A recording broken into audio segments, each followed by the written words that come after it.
Assalamualaikum warahmatullahi wabarakatuh.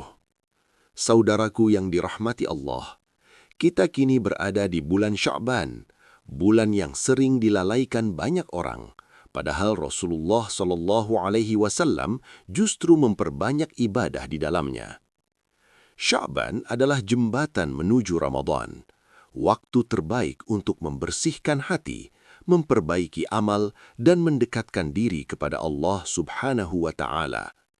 Semoga apa yang kita bahas hari ini menjadi pengingat, penguat iman, dan sebab bertambahnya cinta kita kepada sunnah Rasulullah Sallallahu Alaihi Wasallam. Sebelum melanjutkan, jangan lupa subscribe channel ini agar tidak tertinggal konten dakwah bermanfaat lainnya. Tekan like jika video ini mengingatkan kebaikan, share kepada keluarga dan sahabat agar pahalanya terus mengalir, dan tuliskan di kolom komentar amalan apa yang ingin Anda istiqomahkan di bulan Sya'ban ini. Semoga setiap interaksi kita menjadi amal jariah di sisi Allah Subhanahu wa Ta'ala. Amin ya Rabbal Alamin. Bulan Sya'ban memang bulan yang sangat dicontohkan langsung oleh Rasulullah Shallallahu Alaihi Wasallam. Berikut amalan di bulan Sya'ban yang sering dilakukan Nabi Shallallahu Alaihi Wasallam. 1.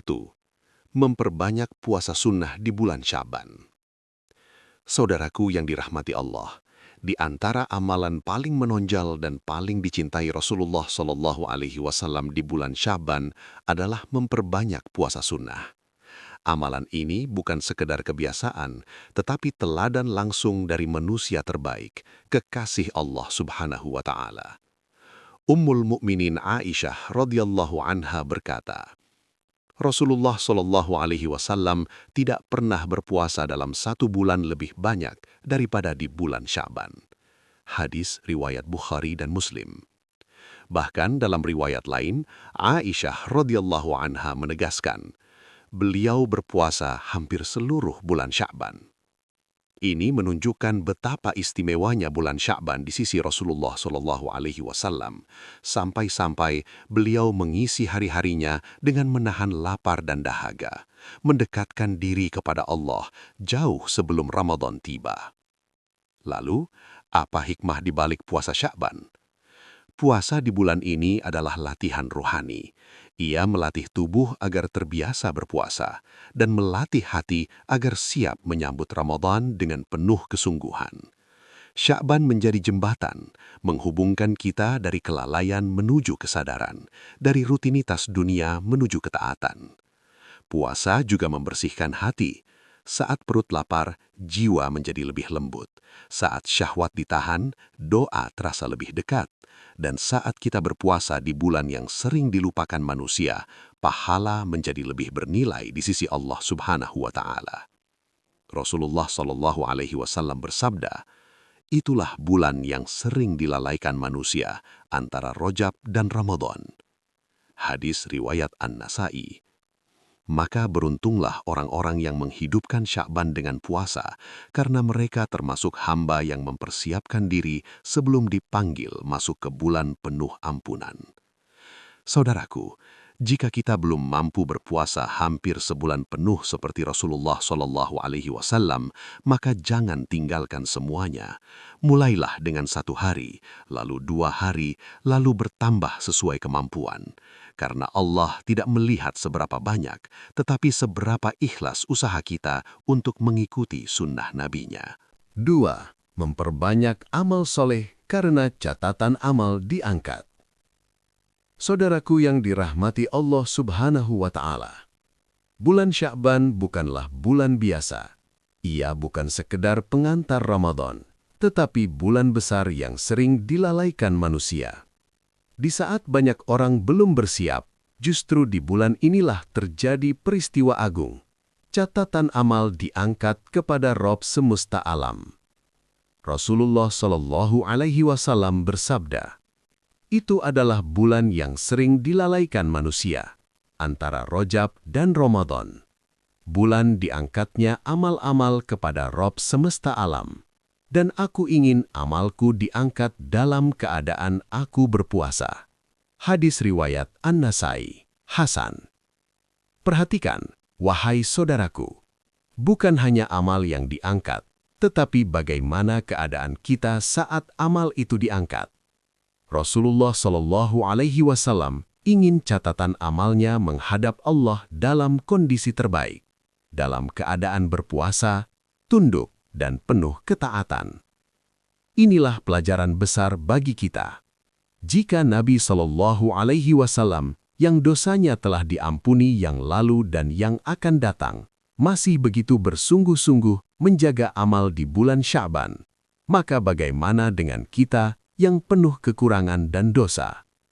Karena itulah, di bulan ini, Rasulullah Shallallahu Alaihi Wasallam memperbanyak puasa sunnah, memperbanyak amal kebaikan, menjaga kualitas ibadah, bukan sekedar kuantitas. Beliau tidak sekedar beramal banyak, tetapi beramal dengan hati yang hadir. Salat dijaga kehusyuannya, doa diperbanyak, istighfar dilazimkan, dan hubungan dengan Allah diperbaiki. Saudaraku, Sya'ban adalah saat terbaik untuk bertanya pada diri sendiri.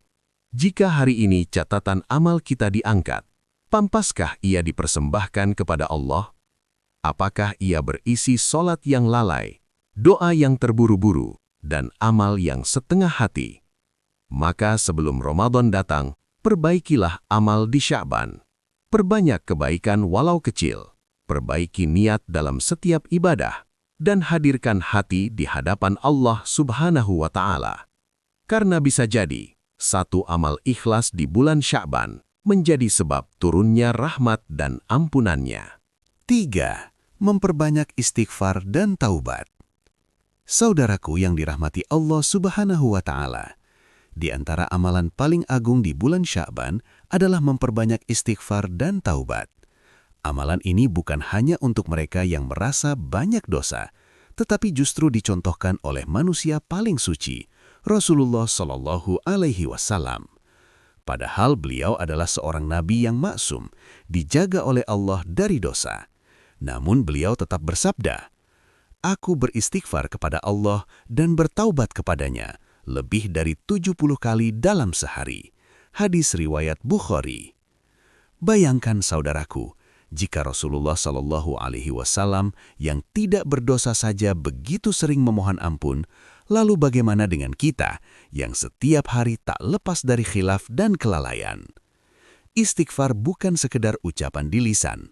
Ia adalah pengakuan kelemahan seorang hamba, penyesalan atas dosa, dan harapan besar akan rahmat Allah Subhanahu wa Ta'ala. Dengan istighfar, hati yang keras dilunakkan, jiwa yang gelisah ditenangkan, dan dosa-dosa kecil yang sering diremehkan dihapuskan. Bulan Sya'ban adalah waktu terbaik untuk membersihkan hati sebelum kita memasuki Ramadan, bulan ibadah, bulan Al-Quran, bulan pengampunan. Jangan biarkan kita memasuki Ramadan dengan hati yang masih kotor oleh dosa yang belum ditaubati. Saudaraku, perbanyaklah istighfar di pagi dan petang, sertai dengan taubat yang jujur, niat untuk berubah, dan tekad untuk meninggalkan dosa. Karena bisa jadi, satu istighfar yang tulus di bulan Sya'ban menjadi sebab Allah membuka pintu hidayah dan menghapus dosa-dosa kita. 4. Memperbanyak salawat kepada Nabi Shallallahu Alaihi Wasallam. Saudaraku yang dirahmati Allah Ta'ala, bulan Sya'ban dikenal oleh para ulama sebagai bulan sholawat, bulan di mana lisan-lisan orang beriman dipenuhi dengan pujian dan doa untuk Rasulullah Shallallahu Alaihi Wasallam sebagai bentuk cinta, rindu, dan ketaatan kepada perintah Allah. Allah Subhanahu wa Ta'ala sendiri berfirman, "Sesungguhnya Allah dan para malaikatnya bersolawat kepada Nabi. Wahai orang-orang yang beriman, bersolawatlah kalian untuk Nabi dan ucapkanlah salam dengan penuh penghormatan." Quran Surat Al-Ahzab ayat 56. Ayat ini menunjukkan kemuliaan solawat. Allah Subhanahu wa Ta'ala bersolawat kepada Nabi-Nya. Para malaikat bersolawat kepada Nabi, lalu kita, hamba yang penuh dosa, juga diperintahkan untuk bersolawat. Betapa agung dan mulianya amalan ini. Para ulama salaf menjadikan bulan Sya'ban sebagai waktu khusus memperbanyak solawat sebagai bukti cinta kepada Rasulullah Shallallahu Alaihi Wasallam dan sebagai persiapan rohani sebelum Ramadan. karena sholawat membersihkan hati, menenangkan jiwa, dan mendekatkan kita kepada Nabi SAW di dunia dan akhirat. Setiap sholawat yang kita ucapkan bukanlah sia-sia. Rasulullah SAW bersabda bahwa siapa yang bersolawat 1 kali, maka Allah akan bersolawat kepadanya 10 kali. Betapa besar keuntungan yang kita peroleh hanya dengan melantunkan sholawat dengan penuh keikhlasan. Saudaraku, mari hidupkan Sya'ban dengan sholawat. Jadikan ia wirid harian, di sela kesibukan, di saat lapang, bahkan ketika hati terasa sempit. Karena cinta kepada Nabi SAW adalah jalan menuju cinta Allah. Semoga Allah Subhanahu wa Ta'ala menghiasi lisan kita dengan sholawat, menautkan hati kita dengan Rasulullah SAW, dan menjadikan Sya'ban sebagai bulan yang menghidupkan cinta sebelum kita memasuki Ramadan. Amin ya Rabbal Alamin. 5. Membaca dan mendekatkan diri dengan Al-Quran. Saudaraku yang dirahmati Allah Subhanahu wa Ta'ala, benar bahwa Ramadan dikenal sebagai bulan Al-Quran. Namun, para ulama dan salafus saleh mengajarkan kepada kita bahwa Sya'ban adalah masa persiapan untuk menyambut kemuliaan itu. Bahkan mereka berkata, Sya'ban adalah bulan para qori. Di bulan inilah para salaf mulai menghidupkan hari-harinya dengan Al-Quran. Bukan menunggu Ramadan datang, tetapi menyiapkan hati lebih dulu agar ketika Ramadan tiba, Al-Quran benar-benar menjadi sahabat dekat. Mereka memperbanyak tilawah, melatih lisan agar terbiasa membaca kalam Allah. Mereka membiasakan tadabbur, merenungi ayat demi ayat, agar Al-Quran tidak hanya lewat di bibir, tetapi juga masuk ke dalam hati. Dan mereka memperbaiki hubungan dengan Al-Quran, menjadikannya penuntun hidup, bukan sekedar bacaan ritual. Saudaraku, Al-Quran adalah cahaya, namun cahaya itu hanya akan menerangi hati yang mau mendekat. Maka jangan tunggu Ramadan untuk membuka mushaf. Mulailah di bulan Sya'ban, walau hanya beberapa ayat setiap hari. Karena kedekatan dengan Al-Quran tidak dibangun dalam semalam, tetapi ditumbuhkan dengan istiqamah. Semoga Allah Subhanahu wa Ta'ala menjadikan Sya'ban sebagai bulan pembuka hati kita terhadap Al-Quran, sehingga ketika Ramadan tiba, kita telah siap menyambutnya dengan iman yang hidup dan hati yang bercahaya. Amin ya Rabbal Alamin. Saudaraku yang dirahmati Allah, bulan Sya'ban adalah kesempatan yang Allah berikan sebelum datangnya Ramadan. Jangan biarkan hari-harinya berlalu tanpa makna, tanpa taubat, dan tanpa amal kebaikan. Bisa jadi 1 puasa sunnah, 1 istighfar yang tulus, atau 1 salawat yang kita lantunkan di bulan ini menjadi sebab diangkatnya derajat dan diampuninya dosa-dosa kita. Mari kita teladani Rasulullah SAW dengan mempersiapkan diri sebaik mungkin, agar ketika Ramadan tiba, hati kita sudah siap, iman kita sudah kuat, dan jiwa kita telah terlatih dalam ketaatan.